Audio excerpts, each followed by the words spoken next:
دوستوں، یہ تو آپ جانتے ہی ہیں کہ فرقہ اہل حدیث جب تک خیانت اور دوگلی پالیسی سے کام نہ لے اپنا ایک بھی مسئلہ ثابت نہیں کر سکتا۔ اگر grains book of world record میں دوگلی پالیسی بنانے کے لیے کوئی ایوارڈ ہوتا تو یہ ایوارڈ یقیناً فرقہ اہل حدیث کو ہی ملتا۔ آج ایک بار پھر ہم آپ کے سامنے فرقہ اہل حدیث کے ابو زید ضمیر صاحب کی ایک اور دوگلی پالیسی لے کر حاضر ہوئے ہیں۔ آئیے دیکھتے ہیں کہ آج انہوں نے اپنی اندھی تقلید کرنے والی عوام کے لیے کیا نئی پالیسی بنائی ہے۔ دیکھیے ابو زید ضمیر صاحب کا ویڈیو۔ اس میں پوچھا گیا ہے کہ بھینس کا گوشت حلال ہے یا حرام۔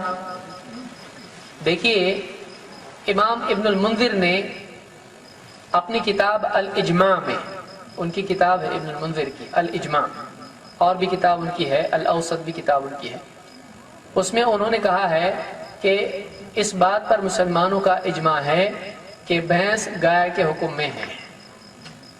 بھینس جو ہے یہ گائے کے حکم میں ہے، یہ مویشیوں میں ہی آتا ہے، تو گائے ہی پر اس کو قیاس کیا جائے گا۔ تو اس اجماع کو ہم مانتے ہیں۔ اب جو آدمی نہیں مانتا ہے اس سے آپ جا کے کہیے کہ آپ بتاؤ۔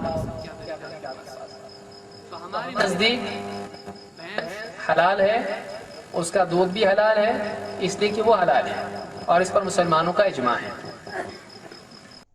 ابو زید ضمیر صاحب کہتے ہیں کہ امام ابن منذر رحمۃ اللہ علیہ اپنی کتاب الاجماع میں لکھتے ہیں کہ اس بات پر مسلمانوں کا اجماع ہے کہ بھینس گائے کے حکم میں ہے اور گائے پر ہی اسے قیاس کیا جائے گا۔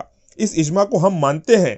ہمارے نزدیک بھینس حلال ہے اور اس کا دودھ بھی حلال ہے، اس لیے کہ وہ حلال ہے اور اس پر مسلمانوں کا اجماع ہے۔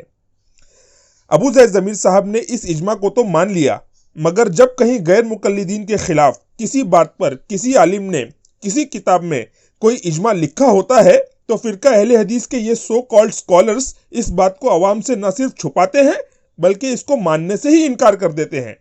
یقین نہیں آتا نا آپ کو؟ چلیے ہم آپ کو بتاتے ہیں۔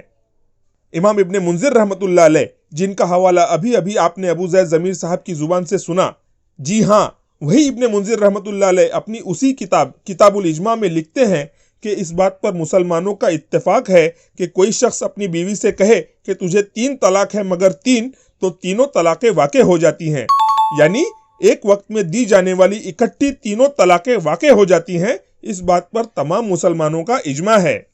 جی ہاں دوستو، یہ وہی امام ابن منذر رحمۃ اللہ علیہ ہیں، یہ وہی ان کی کتاب الاجماع ہے جس میں لکھے ہوئے اجماع کی بنیاد پر ابو زید ضمیر صاحب نے بھینس کو حلال کیا ہے، مگر اسی کتاب میں اکٹھی 3 طلاق کے 3 واقع ہو جانے پر جو اجماع لکھا ہوا ہے، فرقہ اہل حدیث کے اسکالرز نے اس کو اپنی عوام سے نہ صرف چھپایا ہے بلکہ اس اجماع کا انکار بھی کیا ہے۔ واہ بھائی واہ، جو چاہے آپ کا حسن کرشمہ ساز کرے۔ اور صرف یہی ایک کتاب نہیں بلکہ امام ابن القطان الفاسی نے اپنی کتاب الاقناع فی مسائل الاجماع میں بھی یہ بات لکھی ہے کہ علماء کا اس بات میں کوئی اختلاف نہیں ہے، یعنی تمام علماء کا اس بات پر اجماع ہے کہ ایسی عورت جس سے صحبت کی جا چکی ہو، اگر اس کا شوہر اس سے کہے کہ تجھے طلاق ہے، تجھے طلاق ہے، تجھے طلاق ہے، اور وہ اس کے درمیان میں خاموش رہے یا نہ رہے، تو اس عورت پر 3 طلاقیں پڑ جائیں گی، یعنی ایک مجلس میں 3 طلاق دینے سے تینوں طلاقیں واقع ہو جاتی ہیں۔ اس پر تمام مسلمانوں کا اجماع ہے۔ یہیں پر بس نہیں، فرقہ اہل حدیث کے ایک بہت بڑے اسکالر شیخ زبیر علی زئی صاحب جز علی بن محمد الحمیری کے حاشیے میں تابعین کے اس فتوے پر کہ اکٹھی 3 طلاقیں واقع ہو جاتی ہیں اپنا فیصلہ سناتے ہوئے لکھتے ہیں کہ 3 اکٹھی طلاقوں کے واقع ہو جانے پر حضرت ابن عباس رضی اللہ عنہ اور دیگر صحابہ اکرام رضوان اللہ علیہم اجمعین سے صحیح روایتیں مروی ہیں اور اس میں ان کا کوئی مخالف سامنے نہیں آیا، پس یہ صحابہ اکرام کا اجماع ہو گیا اور کتاب و سنت میں اس اجماع کے خلاف کچھ بھی نہیں۔ دوستوں، ہمیں حیرت بھی ہے اور افسوس بھی کہ ابو زید ضمیر صاحب اور ان کے فرقے کے علماء اپنی عوام کو یہ بات تو بتاتے ہیں کہ بھینس اجماع سے حلال ہے، مگر اکٹھی 3 طلاقوں کا واقع ہو جانا بھی اجماع سے ثابت ہے۔ یہ بات نہ تو ان کو نظر آتی ہے اور نہ ہی وہ یہ بات عوام کو بتانا چاہتے ہیں۔ آخر کیوں؟ وجہ صاف ظاہر ہے۔